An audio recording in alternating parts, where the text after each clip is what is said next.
Foster Brothers Marine presents Countdown to the Walleye Opener with Steve Panaz.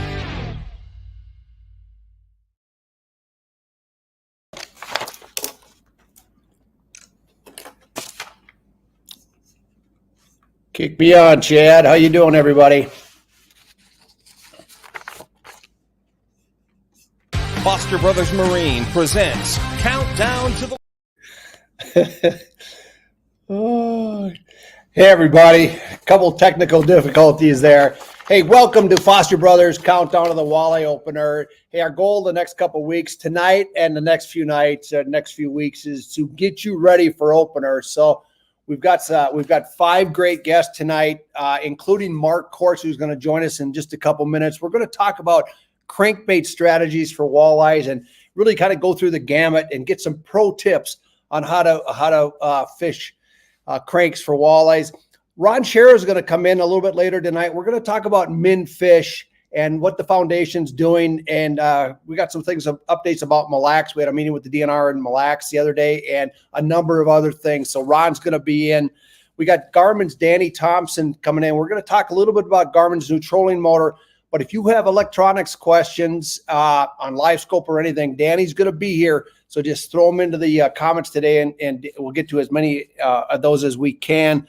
And then Foster Brothers sales manager Gary Klingler is going to come in. We're going to talk about the Skeeter 1910. If you're looking for a good walleye boat in that 19-foot size, we'll talk a little bit about that. And then we're going to talk about the Kingfisher, one of the absolute giants that's out there, which will be kind of cool. And then Foster Brothers service manager Adam Boehlke is going to get on there, and we're going to talk about how to avoid being the dude at the ramp where your boat doesn't start. So we're going to get ready for openers that way. So it should be a ton of fun. But hey, I want to bring in Chad Cool right now. Chad, how you doing tonight?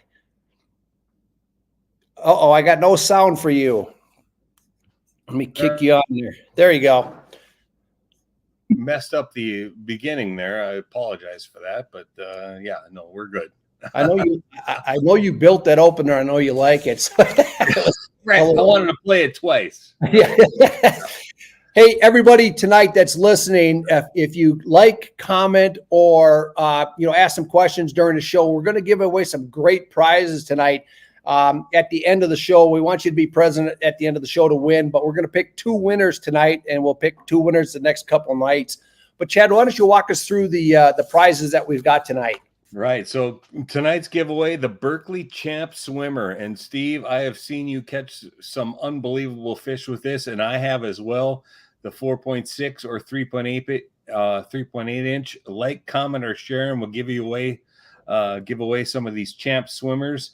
And then also tonight, the prize number 2, the Omnia Fishing Premium Pro membership, $49 value. And this is an absolutely unbelievable app for both lake maps, bottom composition, water temperature, wind direction. We've used it in the past on Lake Commando, Steve, and it really is kind of a game changer. Onyx has really taken over as an app for the hunting side of things, or or private land or who owns the land. But I can guarantee you this app is going to take over on the fishing because it provides so much useful information, weed lines and water temps and water clarity and all that. So if you haven't checked it out, but we're going to give away a free one tonight. So someone who gets involved is going to be a chance to win. I'm keeping tabs on the comments. So everybody that's involved, I'm your guy. That's awesome. Hey, our first guest tonight is one of the touring walleye pros.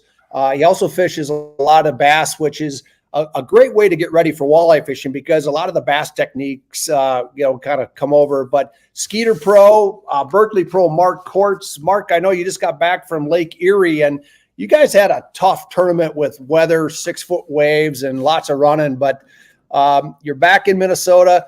And let's talk a little bit about crankbaits. I know you're a big fan of crankbaits, but let's start. When do you turn to crankbaits, and walk me through some of the techniques that make them more effective for you? Steve, I don't think there's any bad time for crankbaits. Berkley makes a lot of really cool crankbaits out there. that really cover all the seasons. And whether we talk about hit sticks, whether we talk about flicker shads, flicker minnows, dimes, it can go on deep hit sticks, which I was running at Erie. Those things are absolutely awesome. So they really cover the gamut, whether you're talking cold water, early spring, or whether you're talking all the way to fall, where we're pulling some crankbaits. So they've got crankbaits for all those options. Let's talk a little bit about some of the sticks, the stick baits, the hit stick in particular. It comes in a number of different sizes. What is your favorite size? What are some of the colors that you're using? And when do you go to a stick bait versus, say, a lipped crankbait? Well, I really like stick baits this time of year, early season, especially on the river or even on lakes. The unique thing about the hit stick is that it can actually be used as a jerk bait or just a slow crankbait, but it can also be trolled behind a three-way. That's very deadly in current situations or in lake situations. So the hit stick is something that I'd use in that 3 to 6 foot of water if I'm not weighting it down. But if I'm going to weight it down, then I absolutely, it can be fished as deep as you want. Are you running this? What size is your favorite size? And when do you go larger or smaller? Yeah, the 9 is probably my go-to day in and day out. But I mean, you can definitely go up to the 11s or 13s. They really do cover everything. I mean, all the way down to size 5s. If panfish love those things, and the unique thing about the hit stick is that it actually has some sound in it, and with the weight system in that bait, it actually runs like a balsa bait. So it's a very, very good. If Fusion 19 hooks on it, this thing is deadly.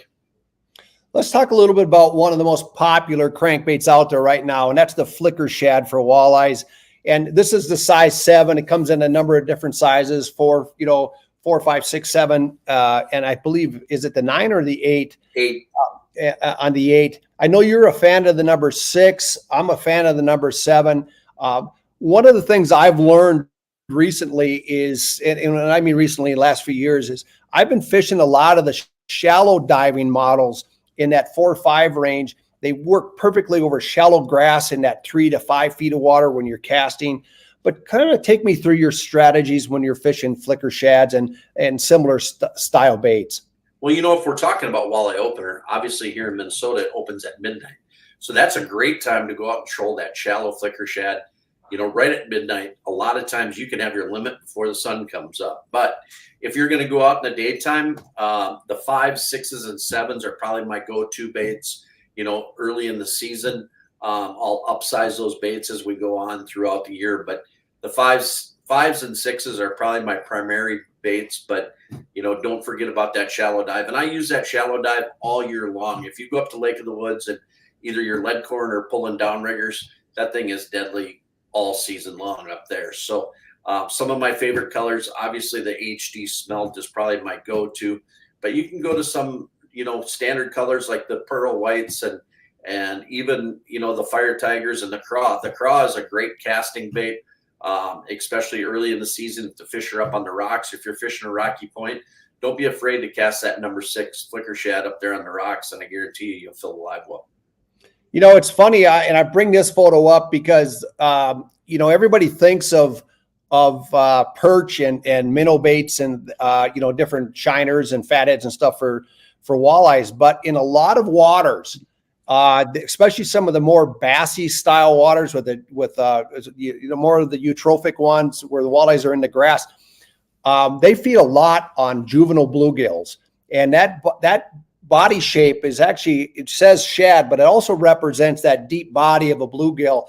And if you're on lakes that have dark water with a lot of bluegills and you're cleaning walleyes and you're finding bluegills in their stomach, Lake Independence, I grew up fishing that lake. And I mean, there were times I'd clean a walleye that had 6, 8, 10 bluegills in its, in its gullet. And so that's a great bait for that. But the other thing, Mark, is when you're fishing cranks and when you're fishing with 2 guys or 3 or 4, one recommendation is not to start off with the same color or even size baits in the boat. Put out 3 different baits or 4 different baits and let the fish tell you what they're looking for. And so what are some of your favorite colors again? Well, Steve, getting back to putting different baits out, I think we do that a lot on Lake Commandos. All the time, actually, we put different baits out, and I think I'm still the better picker. But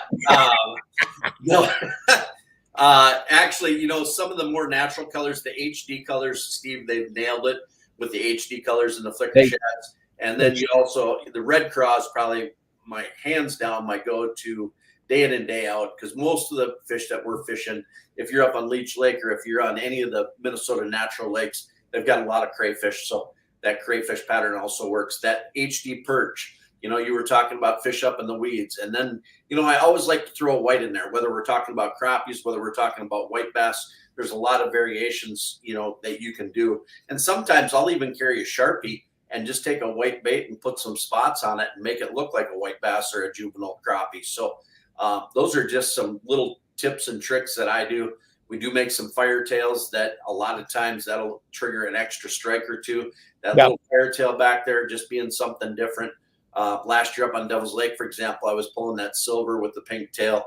I forget what we call that one, but that one was really good. So that fire tail can trigger a lot of strikes in just different areas. So, Mark, when I'm trolling flicker shads, especially in a lake that has a lot of bottom clutter, you may pick up a piece of grass or something. I'm running either a braid, like an 8-pound braid, or fire line, and then running a small fluoro leader and like 8 or 10 pound test. And I like it because it'll tell me if you can feel the rod tip bounce. What lines are you fishing when you're throwing cranks? My go-to is smoke 610 or 614 fire, or 1014 fire line. That's my go-to. And the reason why I liked that line, Steve, is that it's actually, you can look it up on your phone. It's called Trolling Tactics, but it tells you exactly how much line to let out. Right now I'm running the Penn Fathom 2s for line counters, but we also make an Abu Garcia line counter. We make an Abu Garcia digital and Abu Garcia just a manual type depth counter.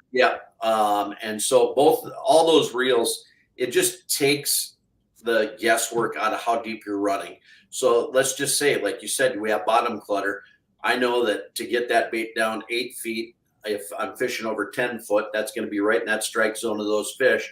I need to let out 60 or 70 feet of line. It tells you exactly on the 10-pound fire line. The other tip I have, and it goes back to one of my first trips with my bride back in the day, was we were trolling Mille Lacs, and I like to take that rod tip and I like to rip the bait and have that bait kind of do these little weird things. And it made a huge difference on that particular night because Karen was really ticked off that she wasn't catching fish, and I was trying to explain it to her. But do you have any other little tips when you're throwing cranks to make them more effective?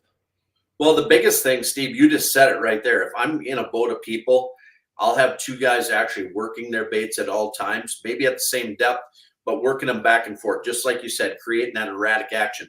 It's no different if I'm crank casting a money badger or a dime or something like that, or a flicker shad. I'm constantly adjusting my reel retrieve, pause, maybe speed it up a couple cranks, slow it down a couple cranks, a lot of different variations to get those reaction type strikes. Hey, Mark, last year, Berkley came out with the Gulp gel, and they had these scented flicker shads. Are these baits that you've been running much this past year? Absolutely. And I really like them in a dirty water situation. That Gulp gel gives you that extra strike and gives that scent off. So those fish can actually track that bait. And if you watch fish on crankbaits, a lot of times they'll track it. And like we were just talking about, just that a little erratic action or pounding it off the bottom. If you're in rocks, don't be afraid to grind those bills right off those baits. Let them bang in those rocks. Absolutely. And you'll get strikes. And so, that little added scent never hurts. The flicker shad and a lot of the walleye crankbaits tend to have a real subtle side-to-side action. But there's times when you go to a bait like the money badger, which have a much harder action, much more of a hunt type action to it, can be really a key. And I'll never forget a trip to South Dakota a couple years back. I had a number 5 money badger on, and I didn't take it off in 3 days. By the time I got that bait back home, there was hardly any paint left. But I bet you'd put 150 walleyes and pike in the boat over that thing.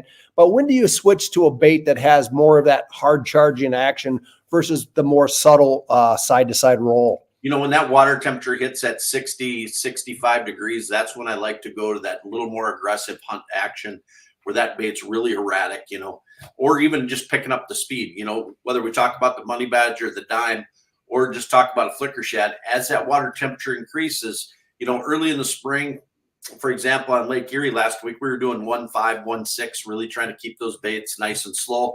And that was actually fast for that time of year, but the water temperature hit that 50 degrees. Water temperature's in the 40, I'm going real slow, that 1.2, 1.3, just letting that bait really wobble back there. But as that water temperature picks up, pick up your speed.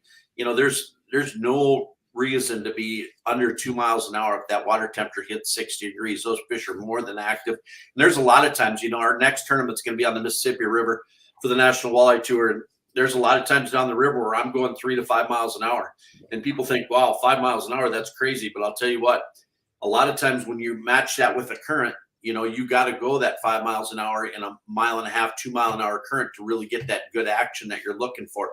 So picking up the speed, depending on if you have current in a situation, if you're going to open up in the St. Croix here coming up, for the Wisconsin or the border water opener, or you're fishing down that Red Wing area, pick up the speed. Don't be afraid, whether you're going upstream, you're going to be going a different speed. And when you're going downstream, you're going to be going a different speed. If you try to stay the same speed, if you watch that bait, it's not working near as hard going downstream as it would be upstream. So just pay attention to your speed, pay attention to your rod tip. And that's why we like Fireline.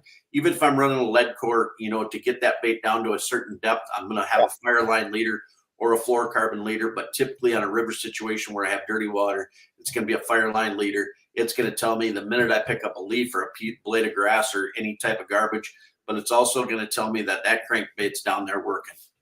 I haven't tried that, Mark. That's a good tip on it. Hey, we ran over. I apologize to Danny Thompson. We ran up, but great tips on crankbaits. And next week, Mark, Thursday night, we're going to have you back on, and we're going to talk more in-depth walleye techniques and get ready for opener. But thanks for coming on tonight, and we'll see you next week. Absolutely, guys. Have a great night.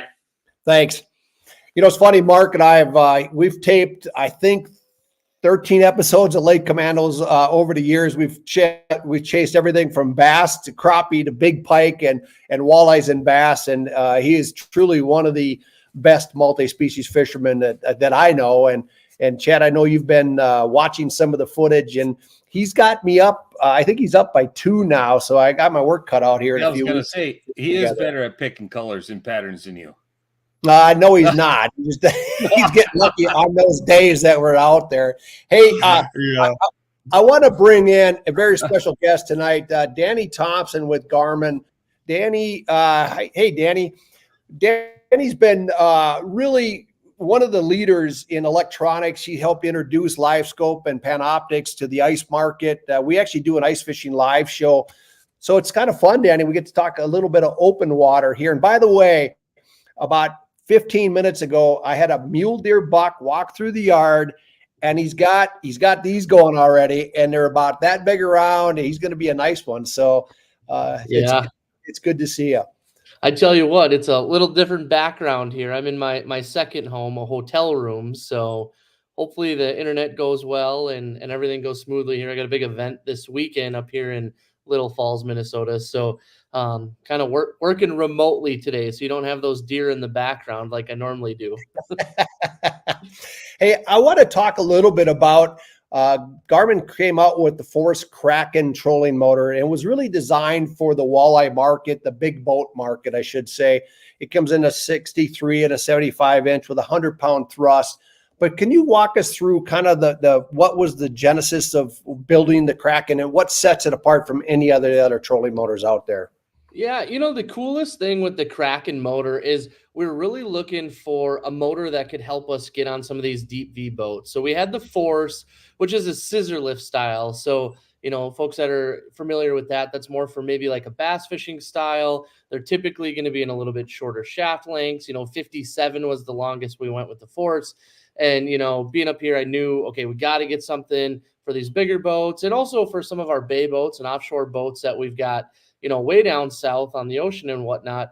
So the engineers got together and came up with a pivot style motor, the Kraken. And as you can see in the picture right here, the kind of the coolest feature of it really is the fact that you can use live scope with it. So in the past, we haven't been able to use live scope with these pivot style trolling motors. Now we're able to do that because that live scope can mount to it and actually run right up through the shaft of that trolling motor, keeping that cable kind of out of the way and clear of that pivot style mount on the trolling motor. And, you know, so you got the live scope integrated with it, but you've got a brushless motor that's extremely powerful, very efficient.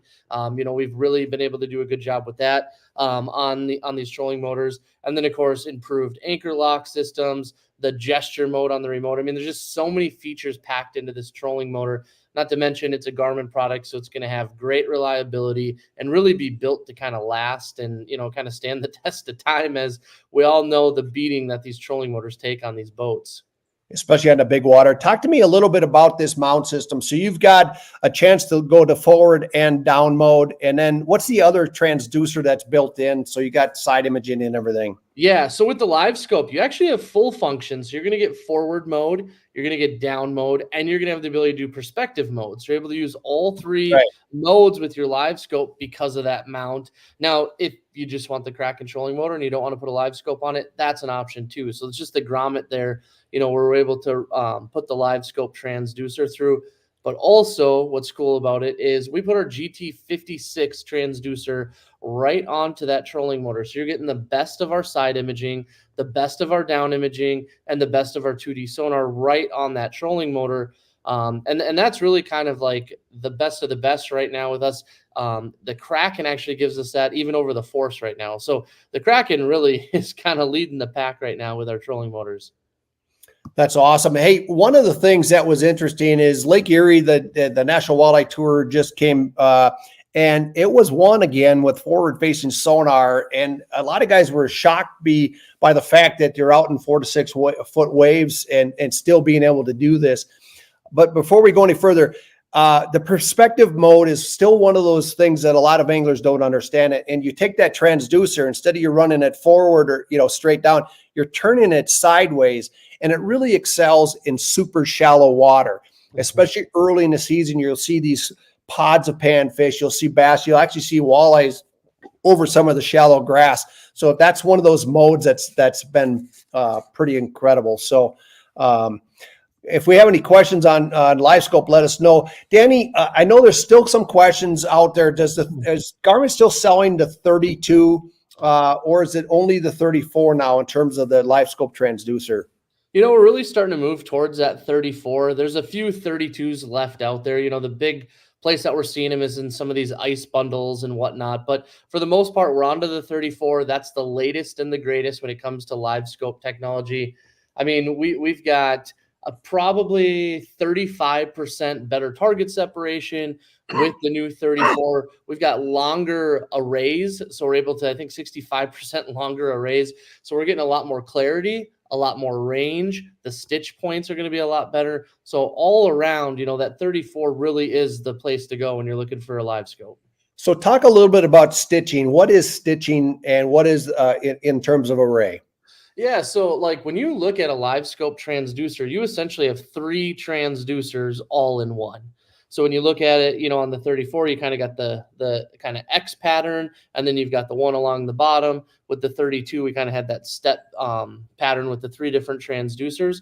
So what we're doing is we're using all 3 of those transducers, which gives us the super wide cone angle. We're able to stitch those together and make it one image. And so with the 34, we did a lot of work with software, and the engineers do such a great job at Garmin anyways, but with software and the redesign of that transducer with the new kind of configuration with that X pattern, we're able to get a better cone angle, but also better stitch points. So we're not seeing gaps when they're going from one transducer into that next one. So really kind of a lot more clear image now.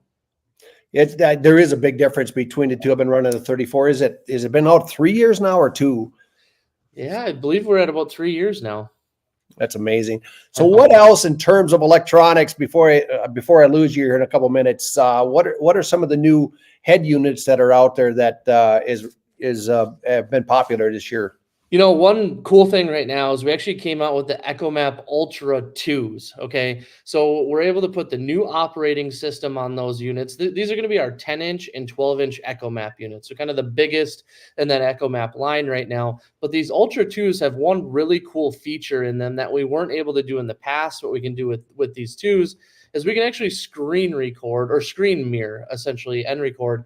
So through the Active Captain app, I can pair my cell phone, let's say, with my new EchoMap Ultra 2 and able to mirror the screen of that EchoMap onto my phone. And if I'm catching a bunch of fish on LiveScope and I want to send it to Steve and say, wish you were here, I can actually record that on my cell phone and send it off to you. So kind of a cool feature. I've seen some guys putting some iPads in their boat. Everybody nowadays is a digital, content creator, it seems. So being able to save that stuff right to your phone is pretty cool. We got one question. We got time for one question. We got others, but Janice has a question. How can I convert my Striker 4 from ice fishing to use on my kayak?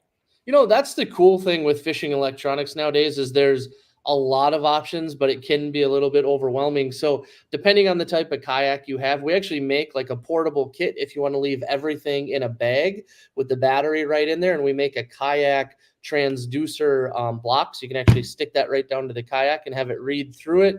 But if you're looking to kind of mount everything in there, I mean, there's a lot of different, Scotty has a lot of different mounts. There's a lot of different actual kayak mounts that you can use, but getting that, sticky transducer block from Garmin, it's pretty inexpensive, and you can actually have your transducer read right through the kayak, which works pretty smooth.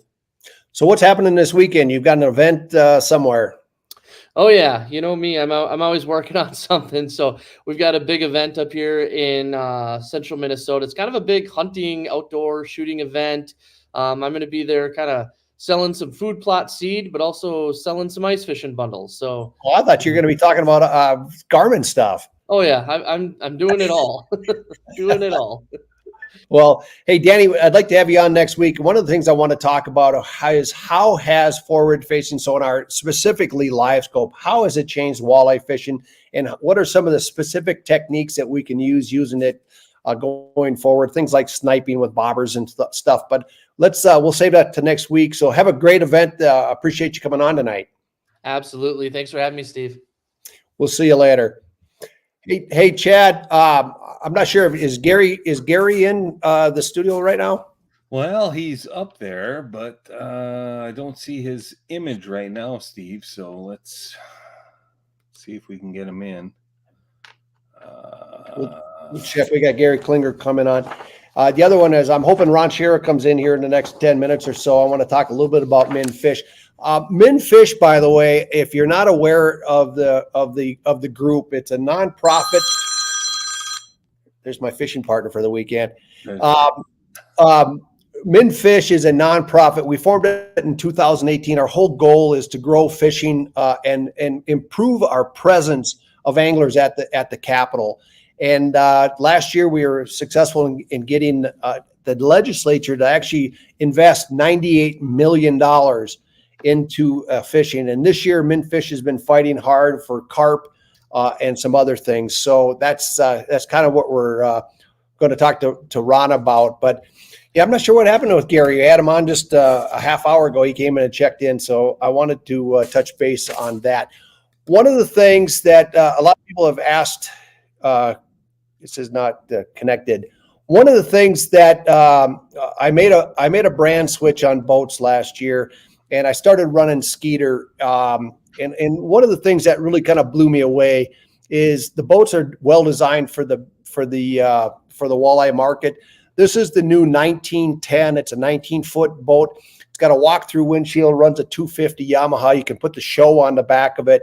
But if you look at the layout of the boat, it's really designed extremely well for both the trolling or your live bait rigging type market, or if you're running some of the stuff up from the bow. Now, we had talked a little bit before with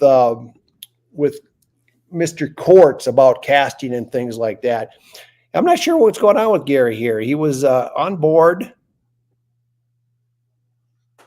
Gary, it says if you're here, Yeah, it says device is not connected. So. Not working. So one of the questions that I guess I have for everybody, if you're out there, where do you guys go for opener? And two, what are some of your favorite techniques? I can tell you that last year we really did have a great opener up on Winnie. We fished a lot of the east side of the lake and Cutfoot Sioux and stuff like that. But we got Gary here. No, Gary, I can hear you, but I can't see you. I don't know. Turn your what's camera wrong on. with the camera all of a sudden. Let's talk a little bit. We know what you look like. At least I do. Hey, you know, it's funny. I was on the Foster Brothers website and I looked at your inventory and virtually every Skeeter said sold. What do you have left on the show floor in terms of Skeeter boats right now? Well, we have 2 WXR.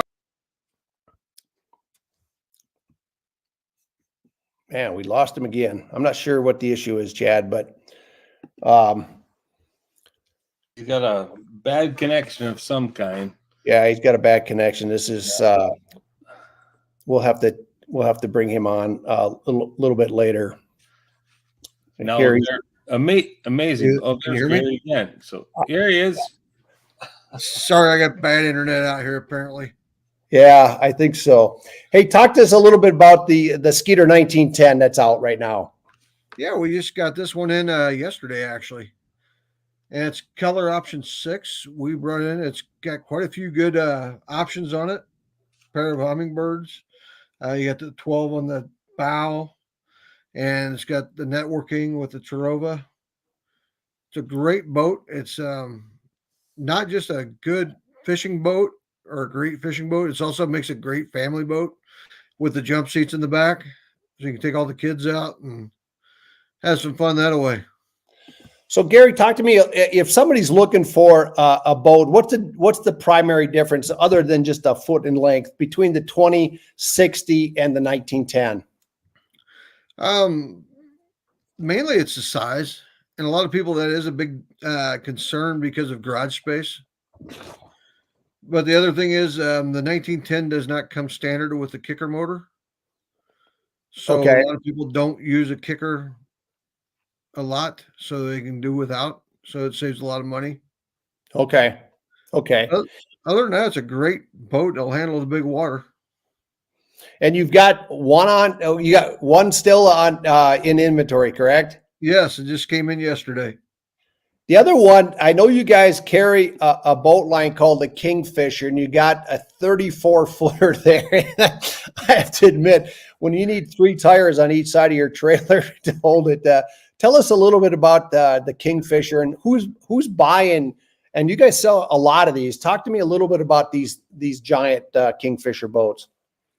We do sell quite a few of the hardtop models. The 34 GFX is Kingfisher's biggest offshore boat that they make. It's 35 feet, and it's powered by a pair of 425 Yamahas. It's got everything under the sun you want in a fishing boat, including air conditioning, heat, hot water shower. It's nice to stay out if you're really serious about your fishing for several days at a time. So I can see this making sense for, say, Lake of the Woods, some of the bigger bodies of water, Lake Superior in particular, Lake Michigan. Where are the guys that are buying this boat? Where are they running these ones? We have them on Lake of the Woods and up on Superior, and I think there's one over in Michigan. And we sold the one that went out to Alaska, which is, if you go out to Alaska, you'll see a ton of them out there. That's amazing. So if someone is interested in talking to you about boats, you've got pontoons, you've got a number of different bass boat, walleye boat styles. So what's the best way to get a hold of you? Just go through the website? Go through the website or call us Monday through Saturday at 763-972-3199. And also, Steve, on Sunday, May 5th, we have our On the Water boat show. So we'll have that big 34-footer and a whole bunch of Skeeters out there and other brands that we sell for people to come out and test drive. That's awesome. Gary, what's interesting is you've been guiding for a number of years. Have you been on the water much this spring? Unfortunately not, except for test driving the boats we're selling.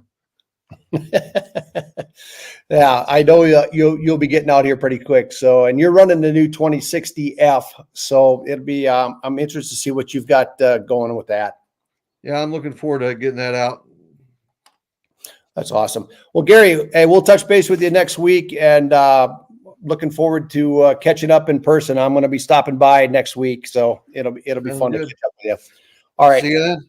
Thanks Take so care. much. Yeah. Bye. Hey, Chad, we're waiting for Ron Schara. I don't know if Ron confirmed earlier today, so we're going to touch base on that. But hey, everybody, there's an auction going on right now called the World's Greatest Fishing Auction. It's got over 40 trips with guys like Al Linder, Babe Winkleman. I've got the whole list. Ted Takasaki, Dave Gens. It's up and running right now. Just go to min-fish.com and you can click on the go to auction. It's a little red button right on the homepage, and you can, I guess you can drool over the trips and you can actually put bids on it. MinFish does not take any money from anybody in terms of government funding. It's all donations. We're a nonprofit, and our whole goal is to make enough to continue our work, which is an exciting thing. Last year was a very popular event, and everybody that's donating is donating because they support MinFish and some of the stuff that we've been able to get through. So I think that's pretty awesome. So if you haven't checked it out, I'd go to that. Hey, I do want to mention a couple weeks ago, MinFish had a meeting with the fishing leadership at the DNR to really kind of talk about Mille Lacs, about what's going on with the limit and the fact that it was pushed back into August. Upset some people. You know, I have to admit, I really had a good chance to, I got Ron Schara calling here real quick. Let me grab this. Let's get Ron on. Mr. Schara, what's going on? This thing won't work on my computer, man. All right. How about we just take you by voice? Can we do that? Yeah, I mean, I've joined, I've got Chrome and everything else. It just keeps going Yeah, I back. can hear him. Download Chrome. Got to download Chrome. Well, shit. All right. Well, we got you live on air right now. So I want to talk to you a little bit about MinFish and tell us a little bit, you're president of the organization. Talk a little bit about why was it established and what's some of the current things that we're focused on right now? No problem. So goals and objectives this year. I know one of the things that we're trying to do is get this carp barrier installed on the Mississippi to prevent carp from moving up. What are some of the other things, Ron? Well, MinFish was organized about 5 years ago because some of us who love fishing in Minnesota, we realized that for some reason fishing wasn't getting much attention in the legislature. The more we looked at it, the more we discovered that when it came to appropriations from the legislature, fisheries was getting nothing outside of fishing license revenue, and so that was that's what got a bunch of us going. And the more we got into looking at our DNR fishery management, looking at what the legislature has done or has not done, the more we got deeper into these issues. So, one of the first things we realized was our fish hatcheries. Some of them were built in 1948, weren't updated much, and there were a bunch of them outdated. So, then a lot of boat accesses, Steve, have changed because boats have gotten bigger. There's power loading now, and a lot of boat accesses are in bad shape. So, those were two big needs that we went after, and we were very successful last year beyond our wildest dreams. And then you have to realize then there's other issues that come up, and the Asian carp that's swimming upstream in the Mississippi River is a disastrous thing if it gets into Minnesota waters. Absolutely. More than it is. What's that? Absolutely. I mean, we've seen what's happened in lakes like Kentucky Lake and others where they've dominated the entire system. And if they come up the Mississippi, they can run up to Minnesota. They can run, basically spread throughout the whole state. And it really, was a surprise that this hasn't been a priority before in terms of blocking carp. And the barrier system, can you kind of update everybody on what's the latest on where we sit with this carp barrier?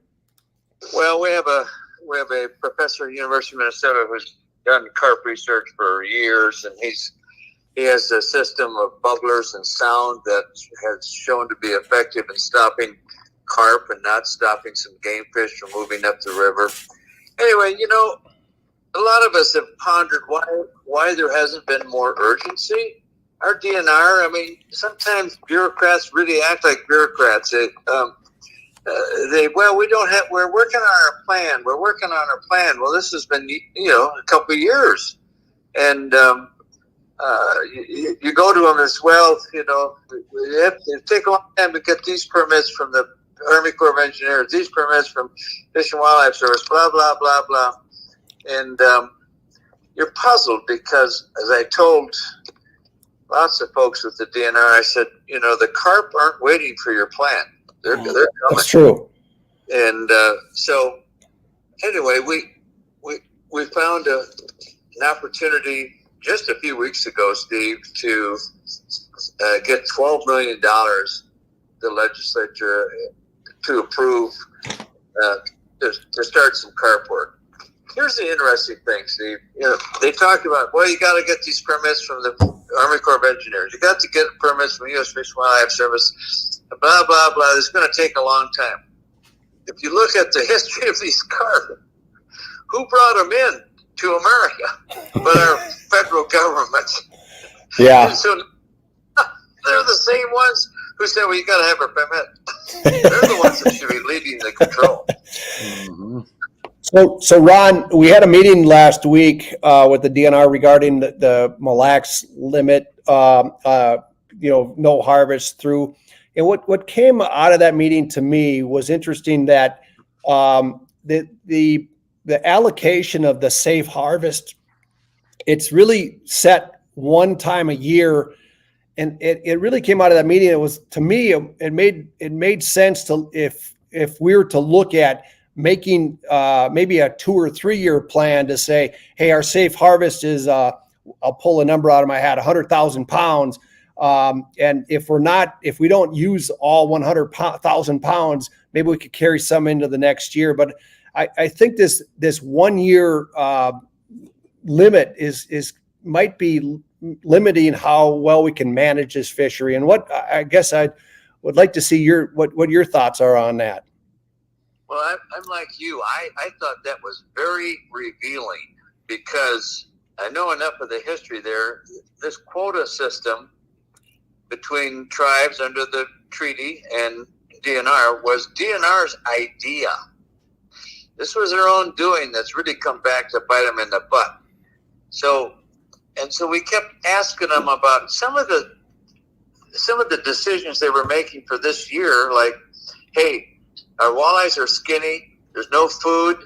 And so what does DNR do is say, hey, you can't keep any walleyes now for months. Well, wait a minute. If you're worried about food, wouldn't you want to get rid of some walleyes? And it finally came out. They couldn't do that because of this annual quota thing. They would go over the quota, and then the tribe was raised hell. And so it finally came out, Steve, like you gathered this too.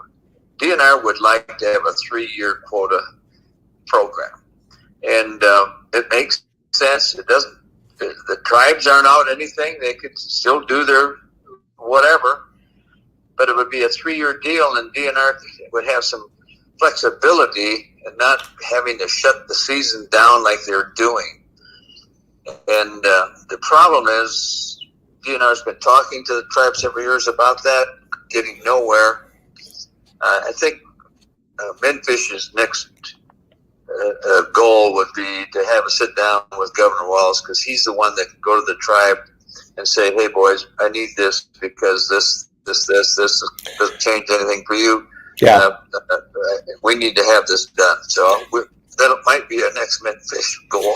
It was interesting is this, there's a lot of rules changes up for this year. We're looking at the walleye limit is being considered, a year-round bass season's being talked about. The muskie stocking, I know a lot of the real serious muskie fishermen are frustrated that the stocking numbers are down.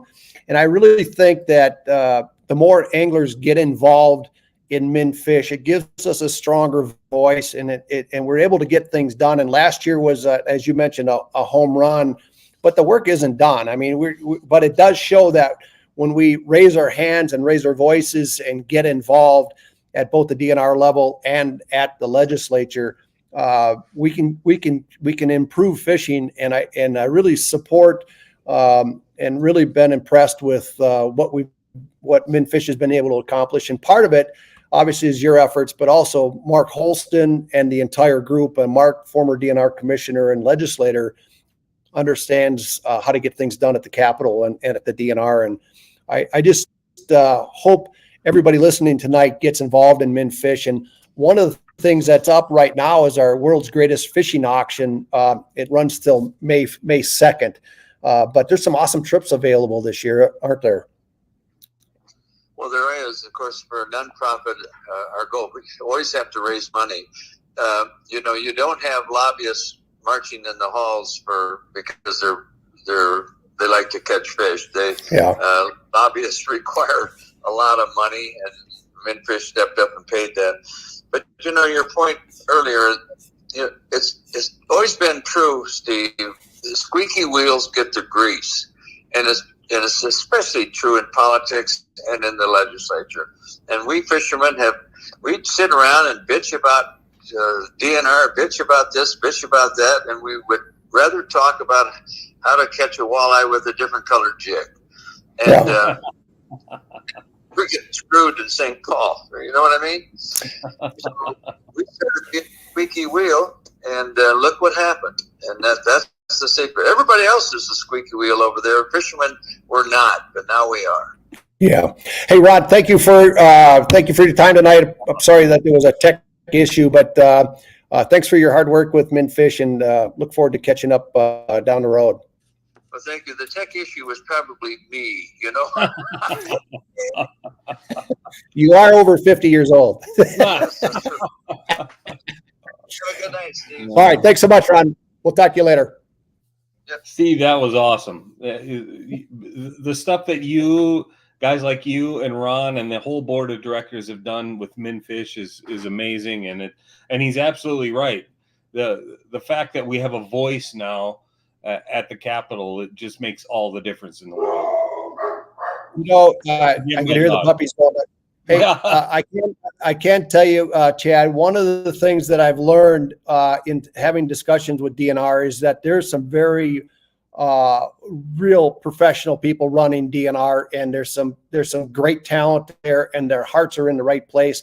I think, the fact that we were able to get money for them for hatcheries was much appreciated. And we see this as a partnership to kind of understand what some of the issues are and getting ahead of some of the games. But yeah.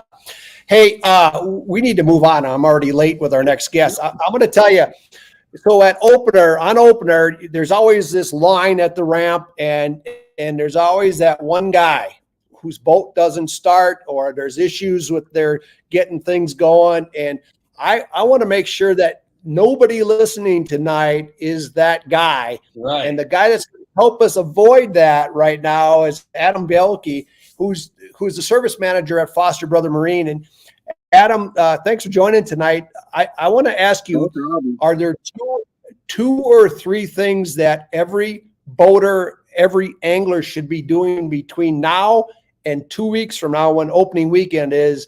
What are your number one tips to make sure that you've got no issues on the water? Well, there's a long line of them, Steve. Don't be that guy at the landing. There's a lot of them out there. Lots of boats hitting the road right now. Lots of people taking their stuff out of storage. Everybody's expecting just to go to the lake and turn the key and go boating. A lot more to think about than just that. So, at the shop, we run through this thing we call our summarization. The first thing you really want to do is check all your fluid levels. Even if you had this stuff done last fall, check them. Check your oil, check your gear lube, make sure that's all done. just you want that motor up and running, and you don't want to be down. Our summers are short enough. Make sure all your grease points are greased. Moving on, from the motor and the fluids and that stuff. Check everything in your boat. Live well pumps are a big one. They get missed. Things freeze. Things break over the year. Make sure that stuff's up and running. Don't want to have a box with no water in it, once you get that limit of fish. So talk a little bit specifically about batteries. Talk a little bit about what you need to know in terms of your battery maintenance and making sure your batteries are ready for this season. Yeah. Number one is make sure they're hooked up. Make sure they're hooked up correct. A lot of guys have failures, opening day or day before, that things just pure aren't hooked up. Make sure everything's getting hooked up. You're running through all your switches in the boat, making sure all your accessories are working, your fish finders. Then get into checking your battery condition. If you have a load tester, load test them. Make sure you're putting a full charge on these batteries. Don't just go out and expect that this stuff is going to work. Make sure you're taking that step to little more maintenance on it. So let's talk a little bit about trailers and trailering. What are some of the main issues that you're seeing come through the shop in terms of trailers? I'm assuming bearings are an important one, but what are some of the other ones? Yeah, a lot of bigger boats out there now. Obviously your bearings, your tires. Tires are very, very commonly overlooked. We see so many tire jobs come through the shop every year, and customers don't have a clue. Check that tire condition. We're dragging these things everywhere, and the roads are just great here in Minnesota. And another one with the bigger trailers are the brakes. A lot of guys towing these big boats around with half-ton pickups. You have to be able to stop when it comes to stopping these big heavy rigs, especially getting into fiberglass boats and 20-foot aluminum boats. Make sure that brake system's working. So it's very hard and expensive to take care of the problem if something happens. Get it before it does. When you're talking tires, are you talking about tires that are just flat out old, or are you talking about tires that are maybe over or underinflated? What are some of the issues that you've been seeing on the tires? A lot of underinflation, but just a lot of tires that are shot. Newer boats come with, a lot of cheaper tires on trailers, sometimes biased tires. Make sure you're running a good set of radials out there and you're keeping a good tire on the road. It will cost you a lot of downtime if you start blowing tires and wrecking fenders and wrecking trailers. Yamaha offers a under their maintenance matters tab on their website. They actually have a checklist before you hit the road on your, with your boat. And I've got to the point where I don't need it because I've done it so many times, but it does make sense to walk around your boat, make sure that your power is running, to make sure that you've got all your straps hooked up, bow and stern, that your motor's got a motor tote, or that you're not going to be dragging, things like that. You've probably seen, you probably have a couple of horror stories from boats coming in. What's the one that stands out in your mind more than anything? Oh gosh, I don't even know. I've seen wrong size balls pulling them. I've seen,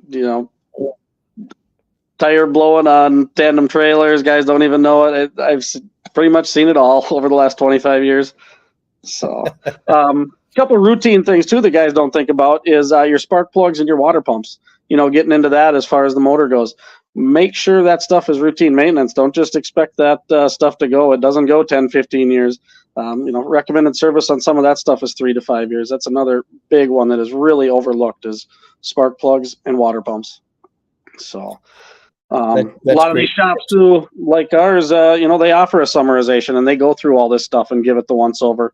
If they notice anything that's going on, they're going to give you that breakdown of what it's going to take to look into it and repair it and get everything up to snuff for you before opener. So I know you guys are busy as heck right now at the beginning of the boating season. If someone's looking for pre-season service, or actually end of the year service before winterization, what do you recommend in terms of how many weeks ahead of time to make sure that you're not caught in the traffic to make sure you don't get your boat ready in time? How far out are you working right now? Yeah, that's a tough one. There's less and less shops. There's less and less guys working on this stuff. So it's getting out in front of the ball is huge. If there's anything anybody can prepare for and get in is winter work. That's going to be your best time to get into the shop. Right now, I am booked out until the second week of June for service. So we're already past that Memorial Day deadline, and it's just busier and busier. Wow. If someone wants to do some of this stuff themselves, what are some of the easiest things to do other than, say, maybe oil changes, lower gear lube, anything else that is easily done at home? One of the big things is get to know your local shop, your OEM, who you bought it from and what they have going on, what they recommend for the stuff. Get into the shop, talk to them, get your supplies from them, whether it's Yamaha, Mercury, whatever it is. Get your OEM products, get your oils, get your gear lubes, get your spark plugs, get your water pumps, fuel stabilizers or additives to prolong the life of your fuel. Kind of get on a checklist with all that stuff and just get in the habit of using it day after day.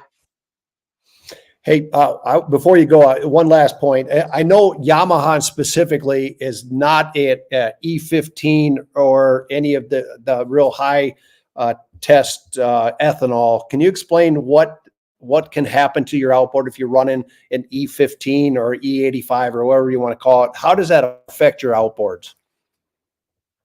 Yeah, there's a lot of downfalls to that. You're going to have lots of runnability issues. Everybody's going to kind of tell you some different things on fuel, what you're running, whether it's the 87 or the 91. Just make sure you're running the fuels that are recommended for that motor and getting, specifically with the Yamaha, they make a great product, the ring free. Make sure you're running this stuff in these motors, prolong the life of it, and just no issues with it when you're out there. Fuel's tough. Not only the ethanols, but even the life of the good fuels. Make sure you're taking that step to prolong it, not have any issues. That's awesome. Hey, Adam, thanks. I know you've got to, I know you're not getting back to work right now, but I appreciate your expertise and thanks for coming on tonight. Yeah, thank you much. All right, we'll talk later. Hey, one of the things that we've been doing, Chad, over the last couple of years is some work for Yamaha called Maintenance Matters, and they're all tips. And fuel is a big issue with a lot of outboards. The E15s and the E85s and all that stuff can be problems. But Adam had mentioned some of the products that are out there, the ring-free from Yamalube, and some of the fuel treatments can really help. But the key is make sure that you get fresh fuel. Don't run I've got an old outboard in the shop or the shed right now that I know that fuel has got to be 3 or 4 years old because I haven't used that outboard. Get rid of that fuel. Don't try to run your outboard on that stuff. It's going to cause nothing but issues going forward on that. So good tips from Adam. I really appreciate the help he's had with my boat. He's kept me on the water, and I didn't even think about the water pump and some of the hoses, and that is something that you pull it out of storage, the mice may have got to it, or ice or some of that kind of stuff. So a very good tip on that.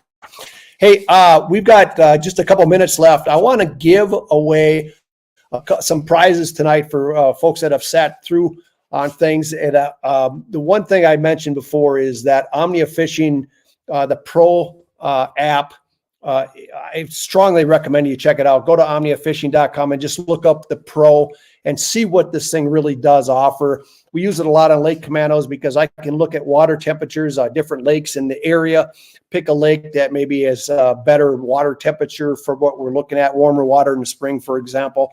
It gives you weed lines. It gives you bottom composition breaks. That helps you start the search a lot faster. So check it out. But we're going to give away one tonight. So Chad, who's our big winner tonight on the Omnia Premium Pro membership? We got you turned off again there. I'm going to unmute you. No, I'm sorry. Yeah. Okay. I got to remember the unmute. No, that and the weather maps too, Steve, when you've got weather moving in, lightning strikes and the whole works. It's amazing. Neil Blanker is our winner tonight of the Omnia Fishing congratulations, Neil. membership. Yeah. No, excellent. Yeah, that wind direction. Oh, go ahead. Oh, that wind direction, I forgot about that. Not only does it give you what the wind speed is, but it gives you what the changes look like in the wind direction. It can help you pick spots. If you're fishing cranks and you want a windbone point, it'll kind of help you find those spots. So that's a great one. Neil, congratulations on that. And two, the Berkley baits. Who's going to win those tonight? The champ swimmers tonight go to Lance Schmidt. So Lance gets his hands on some champ swimmers, and believe me, watch the little Lake Commandos, because this guy, Steve Banaz, that you're looking at right now, catches more fish on champ swimmers. This guy is unbelievable with that bait. That bait. Oh, it's hey, tremendous. When you pick up that bait and you've got a bait that's this big, you don't think it's a good walleye bait. The truth is it's dynamite. Hey, guys that won tonight, just private message me with your shipping information. Actually, Neil, I just need your email address so we can send you a code for your membership. And then for the champ swimmers, send me your shipping address, guys, and we'll get that taken care of. Hey, I want to thank everybody for coming in tonight. We're going to be up next Thursday again. I really liked the comments. We got a lot of good comments tonight, especially on some of the walleye stuff. We got, I believe Corey Heiser's coming in, another walleye pro who really knows this stuff. He's out of Fargo, North Dakota, and so we'll have a good show next Thursday. But guys, I'll see you from Minnesota. I'll actually be in Minnesota next week instead of Montana. But thanks for joining us tonight. And if you're looking for a new boat, I'd really recommend checking out fosterbrothermarine.com, fosterbrothermarine.com, and see what they got going. Thanks for joining us. We'll see you next Thursday. See you guys.